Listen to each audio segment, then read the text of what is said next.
자, 오늘 새벽에도 우리에게 주시는 말씀을 봤습니다. 사도행전 1장 1절에서 8절까지 말씀을 어제 한번 읽기는 했는데 오늘 다시 한번 말씀을 받겠습니다. 한 절씩 저와 여러분이 교독하여 말씀을 읽습니다. 1절입니다.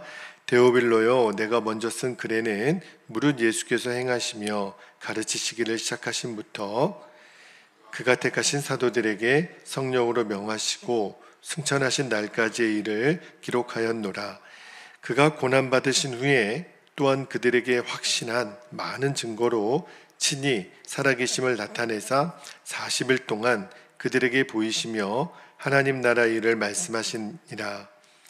사도와 함께 모이사 그들에게 분부하여 이르시되 예루살렘을 떠나지 말고 내게서 들은 바 아버지께서 약속하신 것을 기다리라. 5절 요한은 물로 세례를 베풀었으나 너희는 몇 날이 못되어 성령으로 세례를 받으리라 하셨느니라.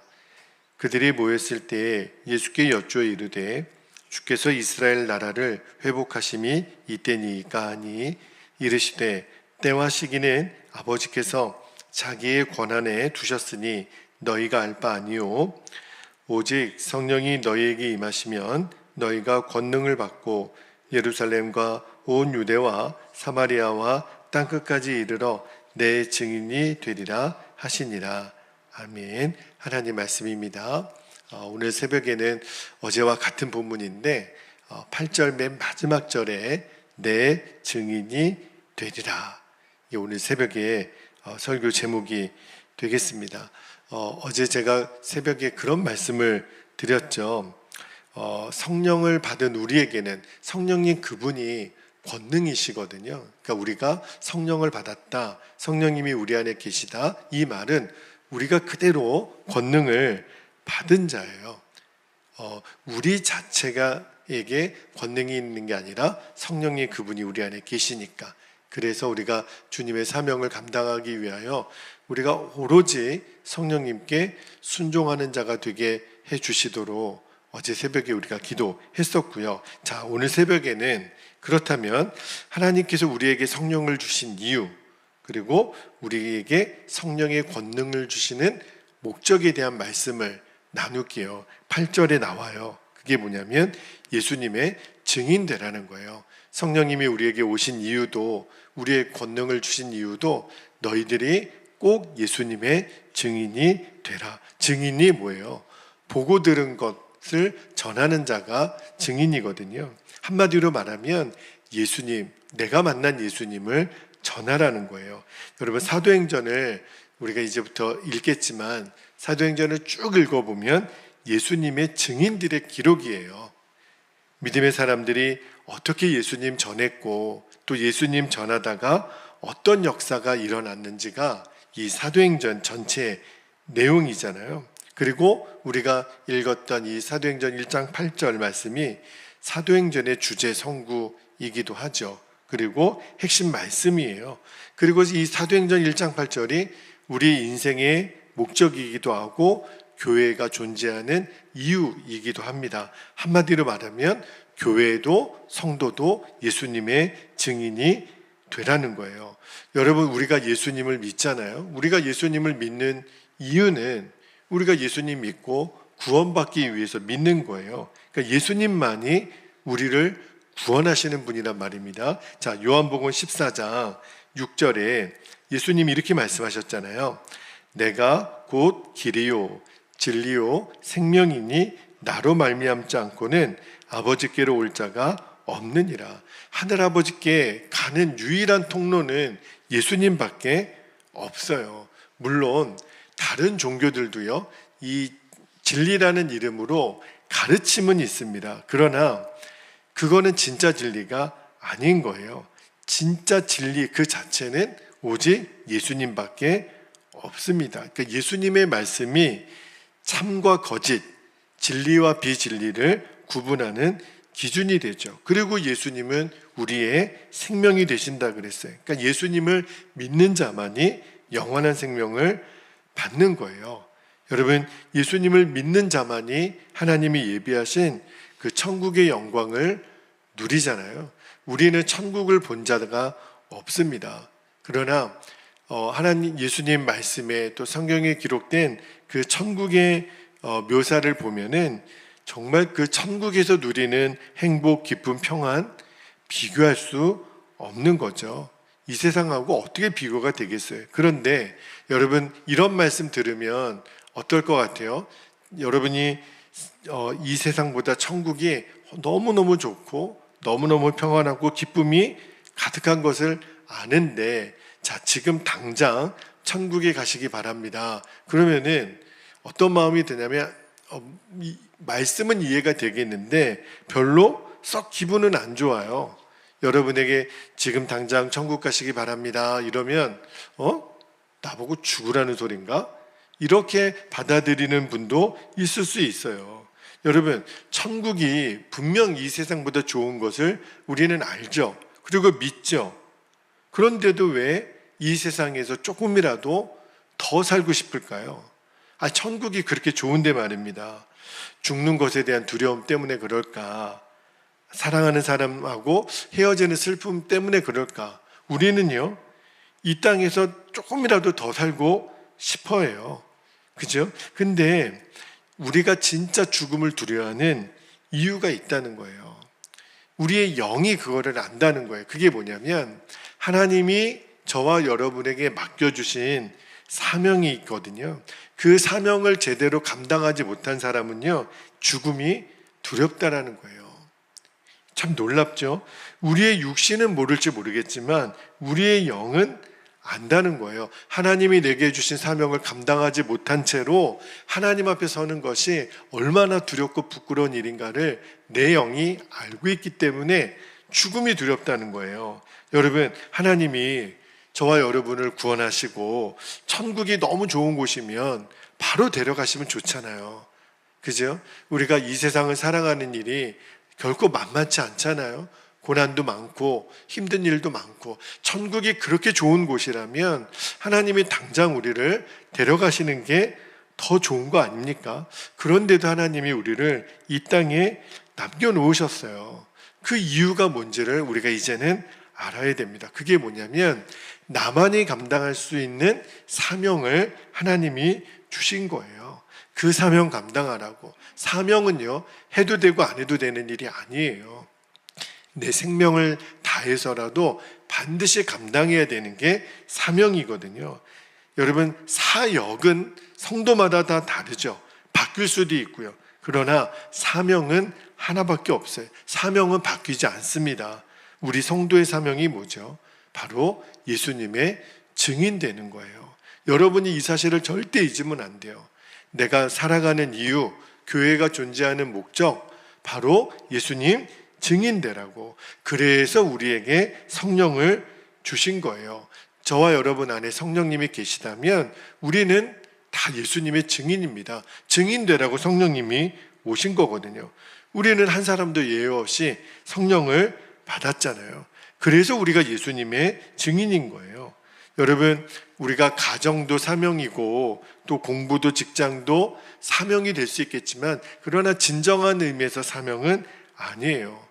오직 성도의 사명은 가정에서, 직장에서, 학교에서, 또 우리의 일터에서 우리가 만나는 모든 이들에게 예수님의 십자가와 부활을 전하는 것, 예수님의 증인이 되는 것, 그게 유일하고 본질적인 사명이에요. 자, 사도행전 1장 8절 말씀을 다시 한번 읽어볼게요. 같이 한번 읽겠습니다.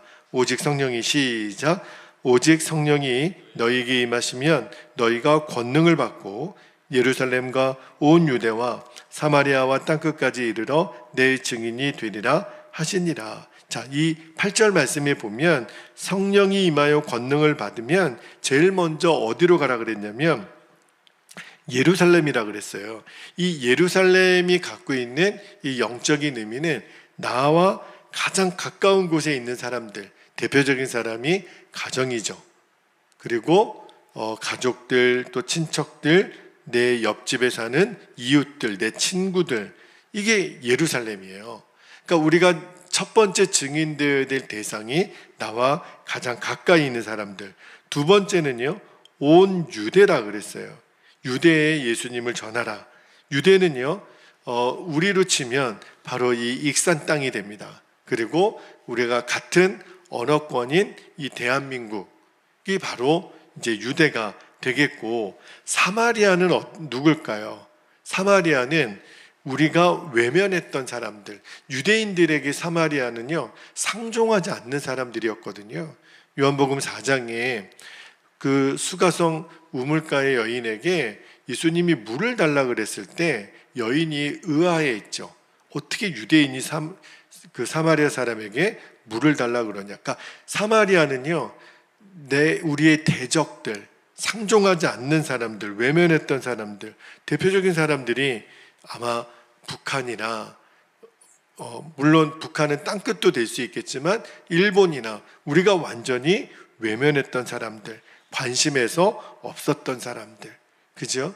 그리고 우리가 지극히 작은 자라고 일컫는 자들, 우리가 그런 사람들에게는 관심을 갖지 않거든요. 가난하고 병들고 옥에 갇히고 이런 사람들에게 찾아가서 증인이 되라는 거예요. 그리고 맨 마지막에는 땅끝까지 이르러 예수님을 전하라. 그러니까 우리나라를 넘어서 이제 해외를 말하겠죠. 지역적으로 보면 하나님이 우리에게 어떤 사명을 주실지 모르겠어요. 제가 처음에 중학교 2학년 때 예수님을 영접했을 때 목사와 선교사로 그렇게 서원 기도를 하게 하시더라고요. 그래서 그런지 또 30대 때는 제가 일본의 선교사로도 다녀오는 일도 있었고요. 저와 여러분에게 어떤 이에게는 정말 해외에 나가서 살면서 복음을 전하게 할지도 모르겠어요. 그러나 우리가 비록 가지는 못해도 우리가 보내는 선교사가 또 될 수 있거든요. 우리가 기도와 물질로 우리의 선교사님들을 돕고 섬기는 일, 이 모든 일이 우리의 사명이라는 거예요. 한 사람도 예외가 없습니다. 그리고 또 하나는 우리 교회가 왜 주님이 교회를 세우셨나? 예수님의 증인되라고. 교회의 목적은요, 여러분 여기 이 교회 성전에서 우리가 무슨 파티를 하겠습니까? 여기서 무슨 콘서트를 하겠습니까? 그죠? 교회의 유일한 목적은요, 예수님의 증인되라는 거예요. 그리고 하나님이 왜 베델교회를 익산에 세우셨나? 당연하죠. 익산에 예수님의 증인되라고, 익산의 복음을 전하라고. 그러니까 우리 교회 입장에서는 유대가 바로 익산 땅인 거죠. 그러니까 여러분과 제 마음 안에 어떤 의식이 있어야 되냐면, 우리는 익산 땅에 보냄을 받은 선교사다. 자, 저를 한번 따라해 볼까요? 나는 익산 땅에 보냄받은 선교사다. 이 말을 절대 잊어서는 안 돼요. 내가 오늘 선교사로 우리의 가정에, 선교사로 학교에, 선교사로 직장에, 선교사로 내가 많은 사람들을 만나는 거예요. 여러분, 내가 원래 태어난 곳이 익산이기 때문에 우리가 이곳에 있는 게 아니에요. 내가 먹고 사는 집이, 직장이, 또 공부하는 장소가 익산에 있기 때문에 물론 주를 몰랐을 때는 그렇게 생각할 수도 있어요. 근데 우리는 이제는 주님을 알잖아요. 우리가 주님을 영접하여 예수님의 사람이 되었잖아요. 그러면 성령님이 우리 안에 오셨거든요. 이제는 나의 사명이 너무너무 분명해요. 내가 이곳에 태어났으니까 돈벌이 때문에 내가 이곳에 있는 게 아니라 나는 하나님이 예수님의 증인되라고 익산에 보내신 뭐라고요? 선교사라는 거예요. 여러분, 사도행전은요, 우리 모두가 예수님의 증인이라고 말씀하는 거예요. 한 사람도 예외가 없어요. 그러니까 우리가 이제 무엇을 하든지 누구를 만나든지 어디를 가든지 나는 예수님의 증인이다. 꼭 기억하셔야 돼요. 우리의 존재 목적도, 우리가 일하는 이유도, 공부하는 이유도, 우리 교회가 이 익산 땅에 세워진 이유도 오직 하나, 하나님이 예수님의 증인되라고 우리에게 허락하신 도구이고 방법일 뿐이에요. 자, 디모데후서 4장 7절 8절에 사도 바울이 어떻게 증인의 사명을 감당했는지 그의 사명 선언문이 나오는데, 자, 말씀을 읽어드릴게요. 나는 선한 싸움을 싸우고 나의 달려갈 길을 마치고 믿음을 지켰으니, 자, 8절입니다. 이제후로는 나를 위하여 의의 면류관이 예비되었으므로 주 곧 의로우신 재판장이 그날에 내게 주실 것이며 내게만 아니라 주의 나타나심을 사모하는 모든 자에게 도니라. 그렇게 말씀하셨어요. 사도 바울은 내가 이 유대와 이방 땅에 보냄받은 선교사라는 사실을 한 번도 잊지 않았거든요. 그런데 사도 바울이 끝까지 어떻게 그 사명을 감당했냐면 이제 내가 주님 만날 날을 기다렸다는 거예요. 오늘이라도 주님 만날 준비를, 사도 바울은 죽음이 두렵지 않은 사람. 여러분, 아까 죽음이 두려운 이유 뭐라 그랬어요? 하나님이 내게 맡겨주신 사명을 감당하지 못하면 누구나 죽음이 두려워요. 그런데 바울은 아니라는 거예요. 매일매일 주님 만날 날을 기다렸다는 거예요. 왜? 매일매일이 그에게는 사명을 감당했던 날이었으니까. 여러분도 주님 만날 날이 기다려지나요? 여러분, 우리가 손꼽아 기다리는 날들이 있어요. 군에 복무하는 자는 제대할 날을 기대하고, 우리 학생들에게는 내가 원하는 학교에 입학할 날을 기대하고, 승진할 날을 기억하고, 보너스 받는 날을 기억하고. 그런데 저와 여러분은 정체성이, 우리는 오직 예수님의 증인이잖아요. 내가 전했던 예수님을 눈과 눈으로 만나는 그날이 우리에게는 제일 손꼽아 기다려지는 날 아닙니까? 아멘이지요.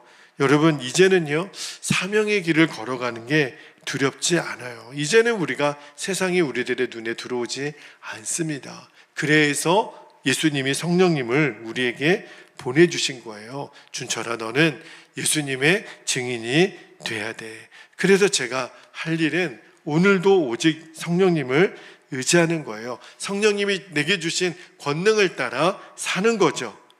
여러분, 예수님을 전하는 것이 우리들의 사명임을 늘 인정하고 기억하고 이 사명 따라 사는 것밖에 없어요.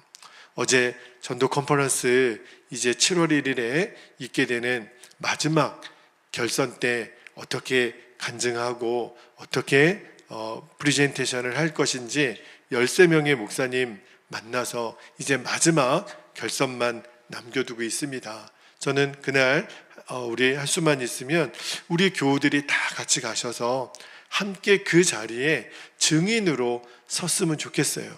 우리 베델교회가 1년 동안 어떻게 순종하며 전도했는지. 저는 그 발표의 도구일 뿐이지만 이 모든 일을 우리 성도들이 같이 감당했기에 저도, 우리 성도들도 그날 정말 예수님의 증인으로만 설 수 있었으면 좋겠어요. 그래서 예수님, 우리 베델교회가 잘했다, 우리 베델교회 성도들이 순종했다가 아니라 그 일을 감당하게 하신 예수님, 그분이 드러나시고 우리에게 성령의 권능을 주신 예수님이 찬양받으시는 그 날이 되었으면 좋겠어요. 우리가 그날에 증인으로 서는 것뿐이에요. 그리고 우리들의 생명을 다하기까지, 우리들이 이 땅에서 주님 앞에 서게 되는 날, 이제는 죽음이 두렵지 않은 것은 내가 달려갈 길을 다할 때까지 이 사명 지켰기 때문에, 이 사명 감당했기 때문에 주님 앞에 서는 날을 늘 기다리는 그러한 마음으로 오늘도 이 하루를 승리하는 저와 여러분 되시기를 축복합니다. 이제 우리 함께 기도하겠습니다. 오늘도 두 가지 기도 제목 우리가 붙들고 기도하겠습니다. 첫 번째는요, 하나님이 내게 맡겨주신 유일하고 가장 중요한 사명이 있다는 거예요. 그게 뭐냐면 예수님의 증인되는 것, 예수님을 전하는 일이라는 것을 늘 명심하게 하옵소서. 두 번째입니다.